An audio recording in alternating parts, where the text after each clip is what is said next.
यार कितने प्यारे लगते होंगे जब रसूलुल्लाह सल्लल्लाहु अलैहि वसल्लम के हम शक्ल खूने मुस्तफ़ा सल्लल्लाहु अलैहि वसल्लम मस्जिद नबी की सफ में आकर सिद्दीक अकबर के पीछे नमाजें पढ़ते होंगे। यहां पर इस दौर में एक झगड़ा है। झगड़ा यह है कि सैयदना सिद्दीक अकबर रज़ी अल्लाह ताला अन्हो के पास, आपके पास चूंकि हुकूमत थी तो हुकूमत में आपसे एक बाग मांगा गया और बीबी पाक रज़ी अल्लाह ताला अन्हा ने मांगा, आपने उनको बाग नहीं दिया। और ये तअस्सुर दिया जाता है, यहां तक बात थी कि बाग नहीं दिया, यहां से आगे तअस्सुर दिया जाता है कि वो बाग नाउज़ुबिल्लाह में ना जुल्मन नहीं दिया और उस बाग के ना देने पर बीबी साहिबा और सिद्दीक अकबर रज़ी अल्लाह अन्हु में नाराजगी रही। ये तअस्सुर दिया जाता है। तो इस में हकीकत क्या है, जब हम हकीकत पढ़ेंगे समझेंगे तो कोई भी बात करेगा, किसी मैदान में बात करेगा, जब हमारा अपना ईमान मजबूत होगा तो किसी का हमला हमारे ऊपर कारीगर नहीं होगा, हमारा ईमान मजबूत रहेगा। रसूलुल्लाह सल्लल्लाहु अलैहि वसल्लम ने जब खैबर फतह फरमाया तो खैबर के इलाके में एक बस्ती थी जिसका नाम था फदक। फदक और फिदक दोनों तरह से पढ़ा जा सकता है। अभी वो बस्ती वहां पर नहीं, इस दफा अल्लाह ने जाना नसीब किया, मैंने उसको काफी ढूंढा लेकिन इस नाम की कोई बस्ती वहां पर मौजूद नहीं थी। फिर मैंने नेट पे सर्च किया कि वो फदक और फिदक ये अब किधर है, तो फिर मुझे वहां से ये मालूमात मिली कि अब वहां उस जगह पर एक और इलाका आबाद हो चुका है जिसका नाम है हाइत। हाइत। अब जो फदक के लोग थे वो लोग मुसलमानों की अजीम शान फौज का मुकाबला नहीं कर सकते थे। जाहिर है जो मरहब जिनका मुकाबला नहीं कर सका, जिनका मक्का की जो सुपर पावरें थी, जो उस वक्त अपने आप को कुछ कहते थे, कुछ मनवाते थे, जब वो नहीं मुकाबला कर सके तो वो छोटी सी बस्ती थी, जब उन तक इस्लाम का पैगाम पहुंचा तो वो रिटेलिएट ना कर सके, मुकाबला ना कर सके। जवाबन उन्होंने कहा, हुजूर हम इस्लाम नहीं कबूल करते लेकिन हम सरेंडर करते हैं, हम आपके मातहत रहेंगे, हमें आप अमान दे दे, इस अमान के बदले में हम अपनी जमीनें आपको देते हैं। आप सरकारी कंट्रोल में लें उन जमीनों को, जैसे आप उनको मसरफ बनाना चाहें सरकारी तौर पर उस तरह करें, हमें इसमें कोई एतराज नहीं होगा और इसके बदले में आप हमें अमान दे दें। रसूलुल्लाह सल्लल्लाहु अलैहि वसल्लम ने उनको अमान दे दी। अब ये बाग ये भी था और कुछ प्रॉपर्टीज और भी थी 5 किस्म की जो रसूलुल्लाह सल्लल्लाहु अलैहि वसल्लम के अपने पास थी और आप उसकी आमदनी से अपने आले बैत पर और जहां चाहते आप खर्च फरमाया करते थे। तंग बोर तो नहीं हो रहे मेरी बातों से? रसूलुल्लाह सल्लल्लाहु अलैहि वसल्लम अपनी सारी हयात मुबारका में उसको इन चीजों में खर्च करते थे।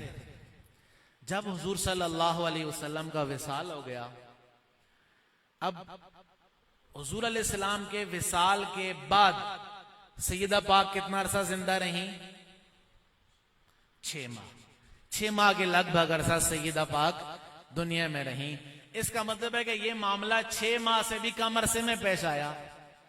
हमारी अम्मा सैयदा फातिमा तो ज़हरा रज़ी अल्लाह अन्हा जो जन्नती औरतों की सरदार हैं, जो मेरे और आपके आका सल्लल्लाहु अलैहि वसल्लम के जिगर का टुकड़ा हैं, जिनके सजदों के आगे रातों की लंबाइयां कम हैं, जिनके सजदों के आगे, जिनके पर्दे के आगे सूरज और चांद भी शर्मिंदा होते हैं, उनके बारे में आता है कि वो सैयदना सिद्दीक अकबर रज़ी अल्लाह अन्हु के पास तशरीफ ले गई और अपने वालिद गिरामी रसूलुल्लाह सल्लल्लाहु अलैहि वसल्लम के माल में से अपने वरासत का तकाजा किया।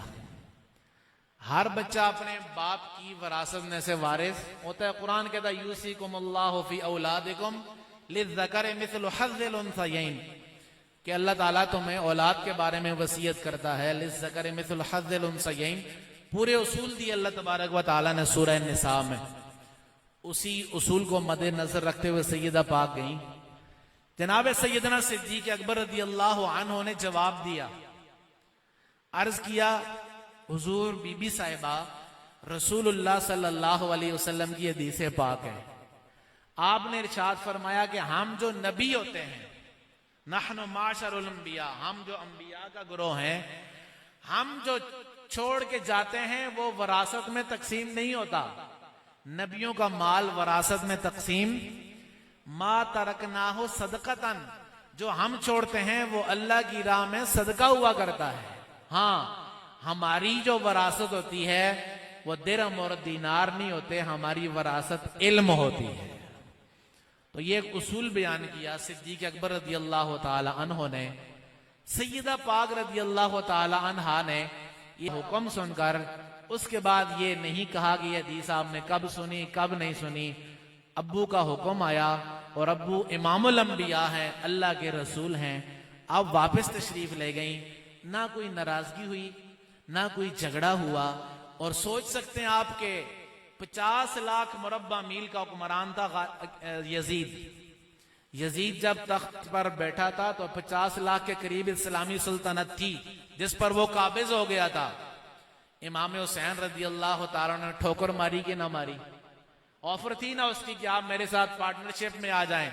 आपने फरमाया नहीं, जो मेरे नाना के दीन के साथ कॉम्प्रोमाइज करता है, दीन को इधर उधर करता है, हुसैन कभी भी उसके साथ पार्टनरशिप कर सकता, कभी भी उसके हाथ पे हाथ रख सकता, कभी भी इस्लाम और दीन के मामले में दुई बर्दाश्त कर सकता।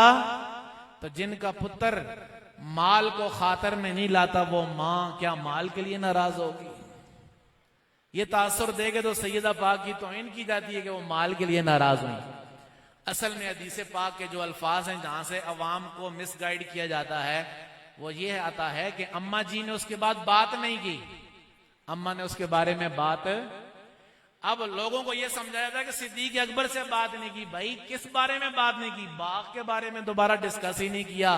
जब बात पहुंच गई, जब अब्बा की हदीस पहुंच गई, इमामुल अंबिया का हुक्म मिल गया, तो फिर इस बात को दोबारा गुफ्तगू करने की जरूरत है। अब आइए जरा इसको दूसरी तरफ से देखते हैं।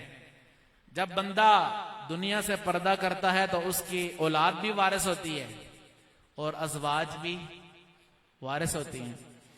और मुज़क्कर औलाद ना हो यानी बेटे ना हो तो चचा भी वारिस होता है। तो जब हुजूर सल्लल्लाहु अलैहि वसल्लम का विसाल हुआ तो आपकी एक साहबजादी सैयदा फातिमा थी। आपके तीनों साहबजादे छोटी उम्र में पर्दा कर चुके थे। आपकी दूसरी साहबजादियां हजरत रुकैया, हजरत उम्मे कलसूम, हजरत ज़ैनब रज़ी अल्लाह ताला अन्हा, ये बेतरतीब 2 हिजरी में, 8 हिजरी में, 9 हिजरी में इनका विसाल हो गया। 10 हिजरी के बाद रसूलुल्लाह सल्लल्लाहु अलैहि वसल्लम खुद दुनिया से तशरीफ ले गए। अब हुजूर अलैहिस्सलाम के विसाले बा कमाल के बाद बेटियों में से सैयदा फातिमा हयात हैं और अजवाज में से सैयदा आयशा भी मौजूद हैं, सैयदा उम्मे हफ्सा भी मौजूद हैं, सैयदा उम्मे सलमा भी मौजूद हैं, दीगर अजवाज भी मौजूद हैं। अगर तो सिद्दीक अकबर रज़ी अल्लाह अन्हो ने सैयदा पाक को बाग नहीं दिया तो अपनी बेटी सैयदा आयशा को भी नहीं दिया रज़ी अल्लाह ताला अन्हा। और इसी तरह सैयदना फारूक आजम पर अगर एतराज किया जाता है कि उन्होंने बाग उन्होंने भी नहीं दिया, उन्होंने भी अगर सैयदा पाक को नहीं दिया तो अपनी बेटी हजरत हफ्सा को भी तो नहीं दिया। और हुजूर के चचा हजरत अब्बास रज़ी अल्लाह अन्हु ने भी इस हदीस को सुन के वापस तकाजा वरासत का नहीं किया। हजरत उस्मान गनी रज़ी अल्लाह अन्हु का दौर आया। अब हुजूर के दौर में, सिद्दीक अकबर के दौर में, फारूक आजम के दौर में, उस्मान गनी के दौर में रज़ी अल्लाह ताला अन्हुम, इन सब के दौर में उस बाग के जो इंचार्ज थे वो मौला अली रज़ी अल्लाह ताला अन्हु थे कि उनकी इनकम कब आनी है, सरकार के पास कब जमा करानी है, कहां पर उनको लगाना है, ये सारा मामला कौन देखते थे? हजरत सैयदना अली उल मुर्तजा। चौथे खलीफा सैयदना अली रज़ी अल्लाह ताला अन्हु का अपना दौर आया। अच्छा, साथ दूसरे मजमून को भी चलाएं।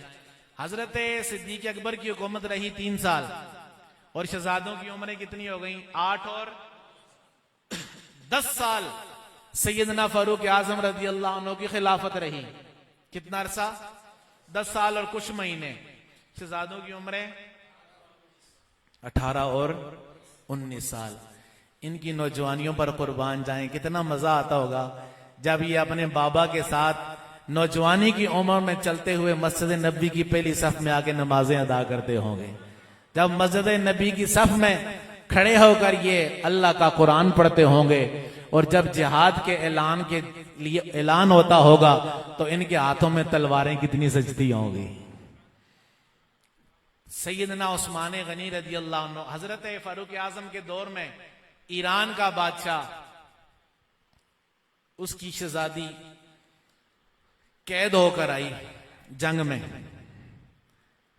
अब अमीरुल मोमिनीन सैयदना फारूक आजम रजी अल्लाह ताला अन्हु,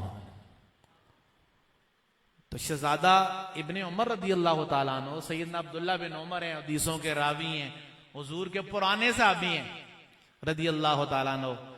कोई और होता तो निकाह शहजादे के साथ होता, लेकिन फारूक आजम रजी अल्लाह अन्हु को मशवरा दिया भी गया कि हुजूर शहजादी है, बादशाह की बेटी है, गोगे काफिर की है लेकिन बादशाह की बेटी है, तो नाज से पली हुई है, तो यहां भी उसके स्टेटस का बंदा होना चाहिए।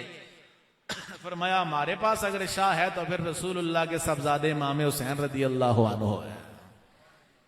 हजरत सैयदा शेर बानो रदी अल्लाह अन्हा जो करबला में इमाम पाक के साथ रही, सैयदना फारूक आजम के दौर में शादी हुई हजरत इमाम हुसैन रदी अल्लाह ताला अन्हु के साथ। और जब ये शहजादे उस्मान गनी रदी अल्लाह ताला अन्हु की हुकूमत रही 12 साल। कितना अरसा?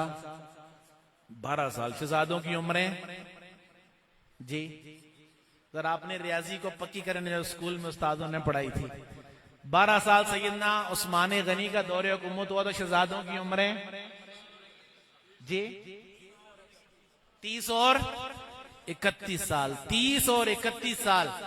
जब सैयदना उस्मान गनी रजी अल्लाह अन्हु का दौर एंड हुआ तो इमाम हसन पाक 31 साल, सैयदना इमाम हुसैन रजी अल्लाह अन्हु, और जब इमाम हसन और हुसैन उस वक्त जब सैयदना उस्मान गनी रजी अल्लाह अन्हु को शहीद किया गया, ये दोनों शहजादे तलवार पकड़कर सैयदना उस्मान गनी के दरवाजे पर पहरा दे रहे थे। तो ये उनके जो सिक्योरिटी स्क्वाड है उसके मेन पर्सन थे इमाम हसन भी और सैयदना इमाम हुसैन रदी अल्लाह ताला अन्हु भी अन्हुमा। इसके बाद दौर आया हजरत सैयदना अली उल मुर्तजा शेर खुदा रदी अल्लाह अन्हु। बागे फदक, वो जिस पे आज भी झगड़ा किया जाता है, लोगों को रुलाया जाता है, और अहले सुन्नत के लोग भी बेचारे उनको सही अपनी ग्राउंड रियलिटीज पता नहीं होती तो अकीदत का जोश का शिकार हो जाते हैं। भाई मौला अली रजी अल्लाह अन्हु का अपना हुकूमत आ गई, बागे फदक तो बच्चों को देना चाहिए था, इमाम हसन हुसैन को क्यों जी, आप बुजुर्ग हज़रात हैं, पढ़े लिखे लोग मौजूद हैं। अब ये बच्चे भी नहीं है, 30-31 साल के हैं, अपने अब्बू की हुकूमत आ गई है। अगर ये अल्लाह की तरफ से इन्हीं का हक होता और सिद्दीक अकबर फारूक आजम उस्मान गनी का मौक़िफ़ गलत होता तो अब मौला अली तब्दील करते और उस बाग को अपने बच्चों को दे देते। लेकिन मौला अली ने भी उस बाग को एज इट इज ऐसे ही रखा जैसे रसूलुल्लाह सल्लल्लाहु अलैहि वसल्लम, जैसे सैयदना सिद्दीक अकबर, जैसे सैयदना फारूक आजम, जैसे सैयदना उस्मान गनी के दौर में चल रहा था। और अब 5 साल मौला अली की खिलाफत रही।